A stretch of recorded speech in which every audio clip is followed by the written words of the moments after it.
La música realmente para mí es mi vida. Yo comencé en la actividad musical desde muy jovencito. Específicamente o concretamente a la edad más o menos de 9 años comencé mi educación musical formal. Pero desde muy pequeñito nací y crecí en una casa donde todo el mundo amanecía cantando. Desde viejos boleros y viejas canciones hasta tararear y escuchar discos de música llamada clásica, es decir, música académica. En mi casa me acostumbré a oír música todo el tiempo, ¿no? Y luego, por supuesto, muy pequeño, comencé a cantar en un coro y ese coro para mí fue realmente el inicio formal de mi actividad musical. En el año 54 comencé a estudiar violín, entonces prácticamente pues mi vida transcurre y ha transcurrido y sigue transcurriendo alrededor de la música y dentro de la música. O sea, es una manera de vivir. Yo suelo decir que yo soy así porque soy músico. Bueno, realmente orgullo realmente no siento por ninguno, porque cuando lo termino siempre me doy cuenta de que me faltaron muchos temas por tratar y que además me faltó investigar mucho. Nunca he quedado satisfecho totalmente cuando concluyo un libro. Los concluyo porque hay que concluirlos en algún momento, pero esos trabajos realmente han sido todos más bien el resultado de llenar una necesidad urgente de información para poderla transmitir a los alumnos. Yo me he dedicado mucho tiempo a la docencia y honestamente hablando, cuando me puse a escribir, lo hice para tratar de llenar un poco mi propia ignorancia, ¿no? Y obligarme a investigar. Entonces, orgullo como tal, creo que ninguno, pero sí hay algunos temas que me han interesado mucho y de los cuales le he dedicado bastante tiempo y mucho interés. Por ejemplo, había un tema que me llamó mucho la atención, que fue la investigación sobre la música académica portuguesa. ¿Por qué? ¿Por qué? Porque no sabía nada de la música académica portuguesa. Y un día me emplazaron y me preguntaron, ¿qué sabes tú de eso? Un tío mío. Y fue como si me hubieran abierto una herida. Inmediatamente dije, no, tengo que investigar. Y me puse a investigar y primero hice un trabajo pequeñito y después uno más grande, uno más grande. Y hubo un momento en el cual, en 1997, ya tenía una obra grande que era la aproximación a la historia de la música portuguesa. Ese es un tema interesante. Igual con las bandas me pasó lo mismo. Yo comencé por azar a ser director de música de banda y por supuesto tuve que empezar a investigar cómo era la historia de aquel orgánico musical que me correspondía dirigir. Y en ese proceso de investigación fui escribiendo y ya llevo 3 trabajos publicados sobre la especialidad de banda. Exactamente lo mismo me pasó con la visión de la historia. Empecé a dar clases de historia de la música en el Conservatorio de Música Simón Bolívar y el mismo proceso de ser profesor me fue motivando a investigar cada vez más y logré completar esa obra en 3 volúmenes de una historia del sistema musical occidental.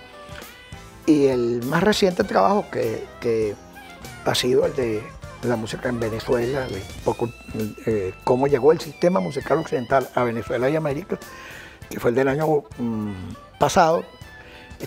Bueno, ese trabajo para mí fue realmente importantísimo porque era ubicar esa historia del sistema musical occidental en el contexto de mi país y de nuestra América.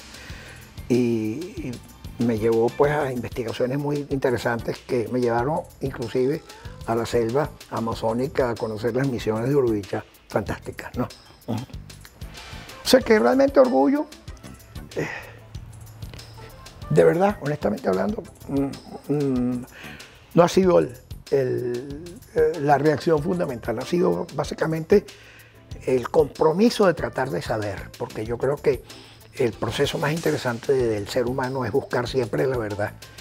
Y ese proceso dura toda la vida. Y para eso vivimos, para buscar la verdad.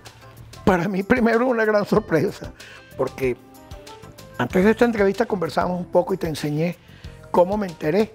Yo formo parte de la asociación desde disciplinadamente como director que he sido de bandas desde el 1967. Formo parte de la asociación desde 1986, cuando me vinculé, cuando conocí que existía una asociación mundial, que me gustaría mucho hablar de eso, porque es un proyecto muy interesante. Yo creo que el artista de esta entrevista debe ser esa, la asociación, porque es un proyecto muy bello. En ese año comencé, en el 86 comencé pues a vincularme a la asociación, simplemente como un miembro más. Y todo el tiempo que estuve al frente de bandas, lo hice como un miembro más. Y justamente el año pasado, cuando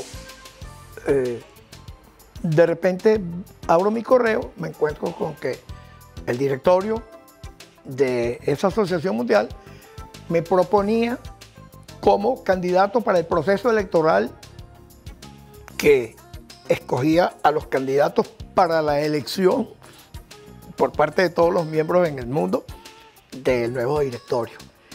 Y entonces, por supuesto, acepté, después de una gran sorpresa. Acepté porque realmente cuando me puse a revisar la historia de la asociación, dije, creo que me corresponde ahora, por mi edad y por la experiencia, me corresponde estar allí. Debo estar allí. Y creo que para nuestra América, para nuestro país, para nuestro movimiento musical tan enérgico y tan hermoso venezolano, creo que es importante que yo asumiera esa responsabilidad y acepté. Y no solamente acepté ir al proceso electoral, sino que me llevé la gran sorpresa de haber sido elegido por votos a nivel mundial entre 8 candidatos. Salimos 4 electos por votos.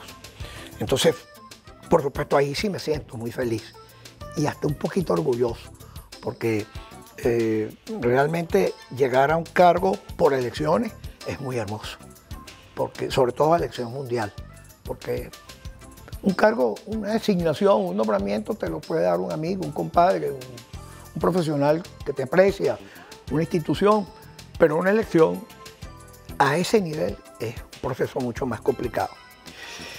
Con respecto a la asociación, me siento muy feliz, porque la asociación es la única asociación mundial que reúne a compositores, directores, músicos, editores, industrias diversas relacionadas con la música, fabricantes de instrumentos, de accesorios, etc. Pero además, la historia es muy hermosa porque surge en los Estados Unidos. Existe la Conferencia Nacional, o ellos llaman la Conferencia Nacional, pero es la Asociación Nacional de Directores de Banda de Colegios, porque todas las universidades, todos los colegios suelen tener una agrupación musical de este tipo para el desarrollo humano y musical y desarrollo integral de los jóvenes. Entonces, del seno de esa asociación surge el líder, el maestro Fran Battisti, que propone la idea de crear una gran sociedad para investigar, desarrollar la investigación, desarrollar los repertorios, desarrollar el estudio de los problemas múltiples que se presentaban a los educadores musicales, y logra reunir las 8 instituciones musicales más importantes de los Estados Unidos. La Asociación de Directores, la Asociación de Compositores, la Asociación de Mujeres Directoras y Compositoras, la Asociación de Educadores de Música, que era distinto a los directores de banda. En fin, 8 instituciones se reúnen y en 1981 se logra la primera gran reunión de la asociación. Y de allí en adelante hasta nuestros días, esta asociación cada día crece más y se producen interesantísimos trabajos relacionados no solamente con el hacer música, el tocar la música, o los problemas de los instrumentistas o de la formación como instrumentistas, sino los problemas, por ejemplo, de la educación musical, de las ediciones musicales, de especialidades como la ergonomía musical para lograr una optimización física del músico, etcétera, y una gran cantidad de aspectos enormes que implica la disciplina musical.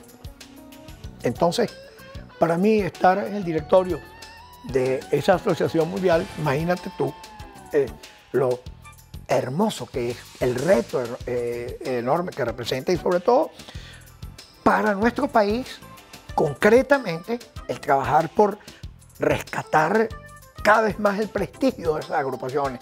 Recuérdate que en nuestro país tenemos bandas en todos los estados, en muchos municipios. Lamentablemente algunas están un poco abandonadas porque por el tiempo, por las circunstancias y por las situaciones mundiales.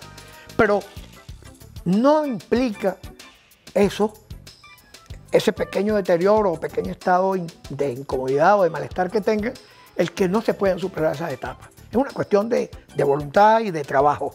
Y yo estoy dispuesto a dar mi aporte para que se pueda lograr esa reactivación de esa banda que representa una tradición en todo el país y en todos los pueblos de Venezuela.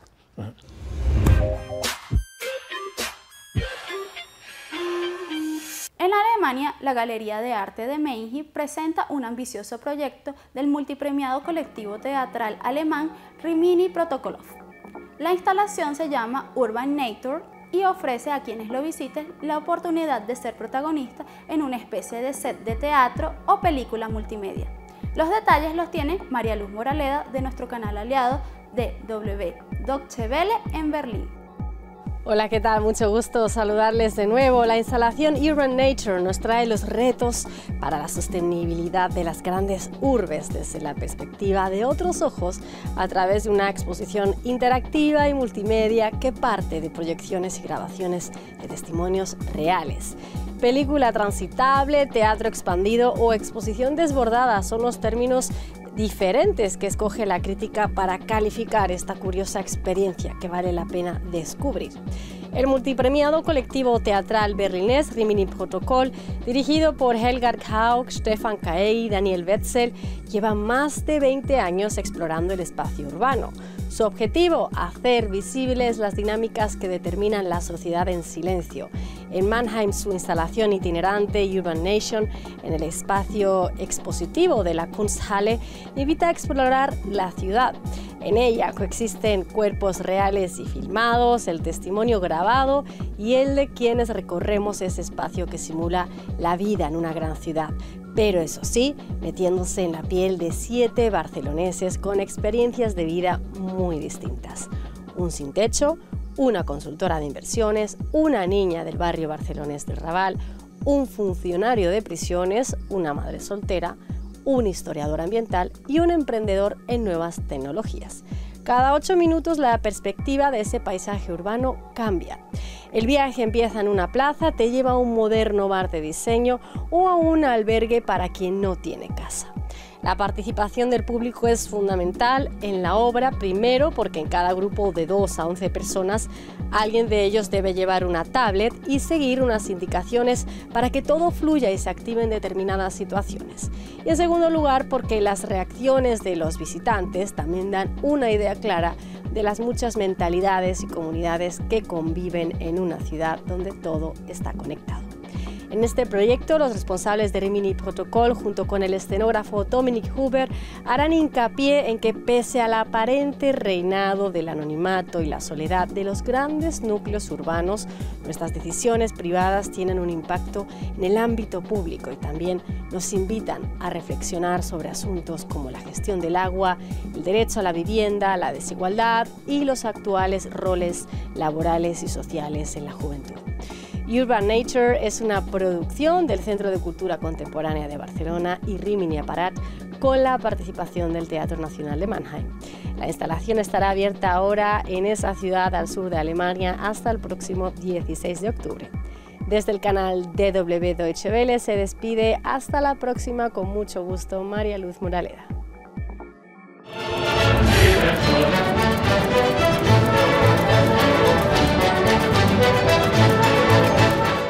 básicamente la banda es una orquesta. Todo lo que tenga un grupo importante de instrumentos y tenga un director, ya eso es una orquesta. La diferencia entre la banda y la orquesta sinfónica es el orgánico de instrumentos.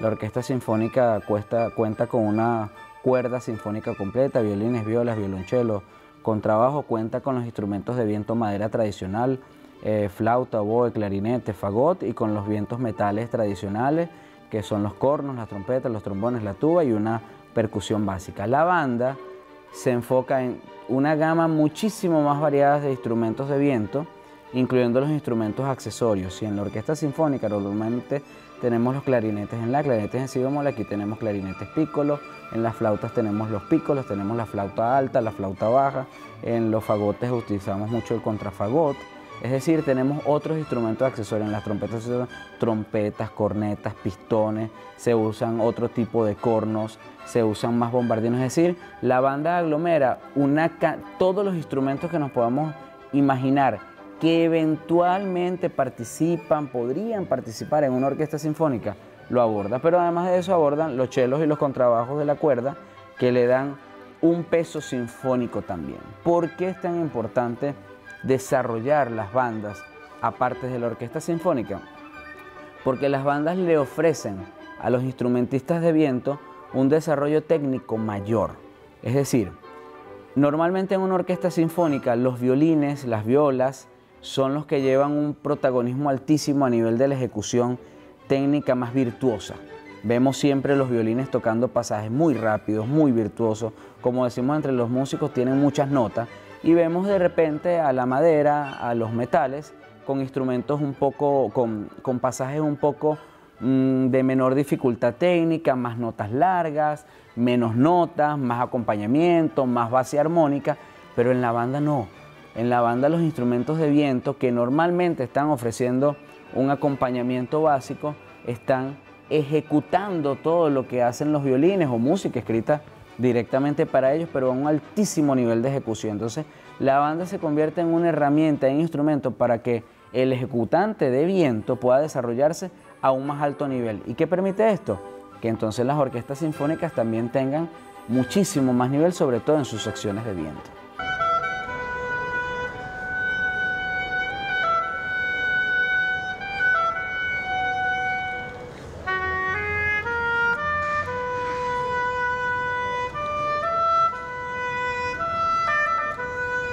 A nivel de dirección es el mismo compromiso. El director estudia su partitura, tiene que estudiar el elemento histórico, tiene que estudiar el elemento musical, técnico, armónico, el análisis formal, hay todo un proceso similar en cuanto al estudio y la concepción de la partitura.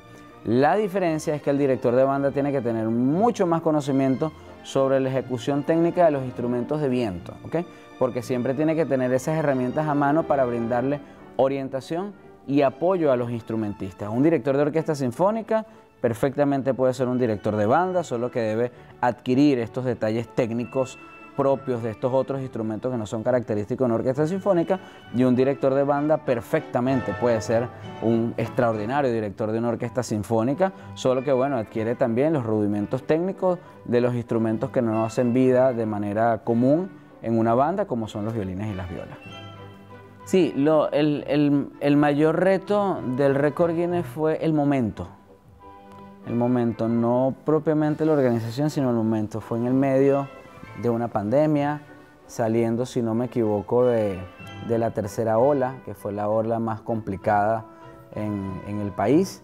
Y obviamente había un tema preventivo de parte de los padres, pero había una pasión enorme de parte de los muchachos, de los chamos, de los profesores, de los equipos, y creo que fue lo primero que tocó romper, cómo lograr que al ser al aire libre, que respetando lo más que se pudo respetar todas las medidas de bioseguridad, los padres, los mismos chamos, los representantes, la comunidad en general, creyera en que estábamos haciéndolo de la manera más cuidadosa posible, al punto de que a todos los chamos antes de venir se le hicieron pruebas y evidentemente más de 200 niños y jóvenes salieron positivos y no participaron en la actividad.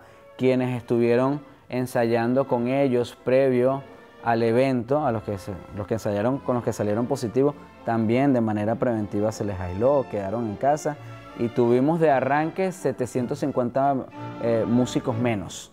Por eso es que las cifras también, estábamos apostando a cifras muy altas, pero de antemano las cifras bajaron. Pero era lo que debíamos hacer, era lo que correspondía, cuidar. Luego, lo demás, como decimos, en el sistema los chamos lo que hacen es música todos los días, los profesores lo que hacen es prepararse todos los días para darle las mejores herramientas a los chamos y sabíamos que lo musical estaba. La logística, todo un reto porque más de un 90% de los chamos eran del interior del país y poder contar con la capacidad hotelera, primeramente en Caracas, para hospedar esa cantidad de gente fue todo un reto. Prácticamente tomamos todos los hoteles de Caracas, haciendo los cambios que se tenían que hacer. Evidentemente esto hubo delegaciones que quedaron en hoteles 5 estrellas, delegaciones que quedaron en hoteles 3 estrellas, 2 estrellas, que tuvimos que hacer la adecuación, pero bueno, la ciudad no tenía, sobre todo en ese momento de pandemia, su máxima capacidad. Eso fueron parte de los retos logísticos. Y luego, bueno, efectivamente el tema de la alimentación, que nosotros ahora de una manera muy jocosa hablamos de lo del tema del pan.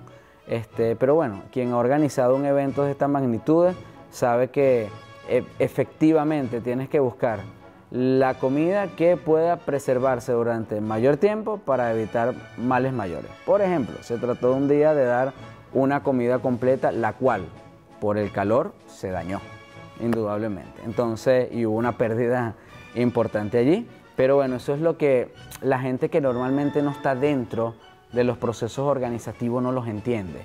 Y bueno, uno no entiende que quien no está desde dentro no lo entienda y tenga su oportunidad de criticar, cuestionar o de opinar. Pero bueno, esas fueron las dificultades, vamos a decirlo así. Ahora, lo importante para nosotros, el logro, la alegría de ver a tantos chamos emocionados, porque además el tema de la comida surgió por una misma echadera de broma de los muchachos. O sea, ahí no había ningún muchacho que no estuviera contento, que no estuviera emocionado, después de más de año y medio de encierro, después de más de año y medio sin pisar las salas de ensayo de sus núcleos, sin ir a clases presenciales en los colegios. Imagínense, chamos de esa edad, tanto tiempo encerrados. Poder haber tenido un mes de preparación previo al Guinness en su núcleo y después venir a encontrarse con más de 10.000 músicos sentados en una orquesta de esa magnitud, de esas dimensiones. Eso supera todo lo demás, supera cualquier tipo de expectativa y finalmente con eso es con lo que nos quedamos. No nada más con el récord, porque el récord era parte de unos objetivos. ¿Cuál era el principal objetivo?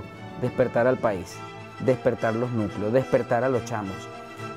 Aunque no lo creamos, el país se había acostumbrado ya a una dinámica de casa, de encierro, de trabajar desde casa, de estudiar desde casa, desde cosas virtuales y sin saberlo, Venezuela completa y quizás en muchos otros países del mundo nos habíamos acostumbrado a esa realidad y algunos no querían volver.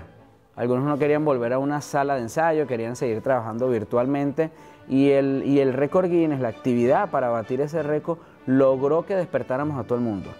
Todos los profesores para los núcleos, todos los muchachos para los núcleos, al chamo tener que empezar a ir al núcleo, la dinámica familiar se retomó, la dinámica de preparar al niño, llevarlo al núcleo, entonces empezó a retomarse una nueva normalidad, sí, pero con las cosas esenciales de nuestra normalidad anterior. Y ese fue el primer récord que logramos, lo primero que logramos, poder despertar a todos los núcleos del país.